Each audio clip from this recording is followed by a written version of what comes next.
Et on commence ce journal avec cette histoire peu banale. Mercredi, le suicide d'une habitante de Sizouin a été évité de justesse grâce à Facebook. C'est une femme de Vesoul dans l'est de la France, cinquantenaire et amie de cette nordiste âgée de 48 ans sur le réseau social qui a permis d'empêcher ce drame.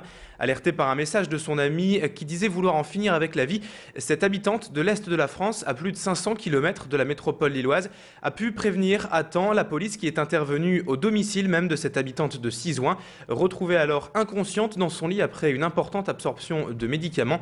Elle a été transportée au centre hospitalier de Lille et ses jours ne sont pas en danger.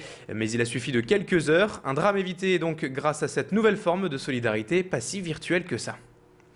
Autre titre de l'actualité dans la métropole lilloise, le passage hier d'un convoi ferroviaire de déchets nucléaires.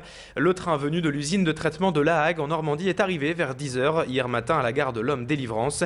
Il y est resté toute la journée avant de repartir vers la Belgique vers 19 h 30 comme prévu et sous bonne escorte. Le train est ainsi resté bien caché toute la journée à l'abri des caméras. C'est d'ailleurs cette absence d'information et le secret autour du convoi qui n'a pas plu aux militants écologistes. Les élus verts et les associations ont ainsi manifesté hier à l'Homme et à Tourcoing contre ce train, mais aussi et surtout, selon eux, contre la désinformation de la population. Hélène Chaplet s'est rendue hier à l'Homme pour tenter d'approcher le convoi et a rencontré sur place Laura Hameau, porte-parole du réseau Sortir du nucléaire. Écoutez ses explications. Ce convoi transporte des matières qui sont radioactives, donc par essence c'est dangereux et le risque zéro n'existe pas. Donc bien évidemment il pourrait y avoir un incident ou un accident ou un potentiel détournement de ce convoi. La population, les riverains des voies de chemin de fer, des voies des gares et les élus sont tenus dans l'ignorance. Et c'est ça qui n'est pas du tout normal. Si vous voulez, il faudrait tenir la population informée que ce type de convoi dangereux passe à proximité de chez eux. Les manifestations et désormais les affrontements font la une de l'actualité en Égypte et il ne fait pas bon être touriste en ce moment dans le pays. Les tours opérateurs rappellent ainsi leurs voyageurs. Illustration sur ces images avec le retour hier de touristes lillois rentrés d'Égypte plus tôt que prévu. Ce vol en provenance de Taba dans le sud de l'Égypte a donc atterri hier à l'île-les-Quins avec à son bord certains touristes ayant dû écourter leur voyage. Pierre Beauvillain en a rencontré quelques-uns. Je vous propose tout de suite de les écouter. Témoignage sur ce voyage en Égypte écourté. On n'avait pas la télé pour voir ce qui se passait au Caire. En fait, pour nous, il se passait absolument rien. Très calme, aucune crainte à avoir. Il n'y a plus un policier, ils sont tous partis au Caire. Et à la place, il y a de l'armée, c'est tout. À partir du samedi, ils ont bloqué les départs des Français, plus aucun Français n'arrive à l'hôtel. Crainte, on pouvait sortir comme on voulait. On a été baladé dans le secteur, ça s'est très bien passé. On s'est promené tout. On n'a eu qu'une journée, il y a 4 jours ou 3 ou 4 jours, qu'on n'avait pas le droit de sortir de l'hôtel. Nos maris s'inquiétaient plus que nous sur place. Du nouveau à présent dans ce journal dans l'affaire des 2 otages lincélois enlevés et tués au Niger début janvier. Il apparaît clair désormais que Vincent Delory est mort brûlé dans l'incendie de la voiture de ses ravisseurs. Un incendie qui pourrait avoir été provoqué par l'attaque des forces françaises. Pour la famille Delory, c'est un pas de plus vers la vérité et vers le deuil. Une famille qui s'est constituée partie civile hier devant le tribunal de Lille afin d'avoir accès à tous les éléments du dossier. Frédéric Regnault a d'ailleurs recueilli les explications de maître Franck Berton, l'avocat de la famille Delory. On l'écoute. Vincent avait 5 plaies qui ont été très clairement détectées au moment de l'autopsie, avec 2 impacts de balles.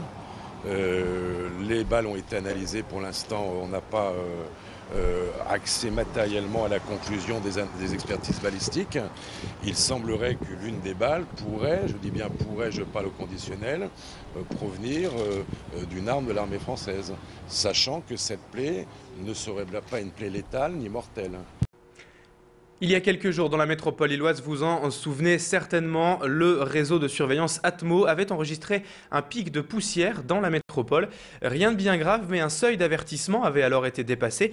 Il s'agissait donc de poussières en suspension, des poussières susceptibles de gêner certaines personnes sensibles et dites fragiles. Dans ce genre de cas, Atmo informe donc les autorités sanitaires et les médias en prévention de risques éventuels. Cette alerte est désormais terminée, mais nous avons voulu en savoir plus à propos de ces seuils d'alerte. Notre journaliste Elodie Bernachon s'est donc rendue dans une station de relevé de la qualité de l'air pour voir comment se déroulait un prélèvement. Explication avec un technicien Atmo, Sébastien Karpinski. Donc l'échantillon d'air est aspiré par les têtes de prélèvement que vous voyez sur le toit.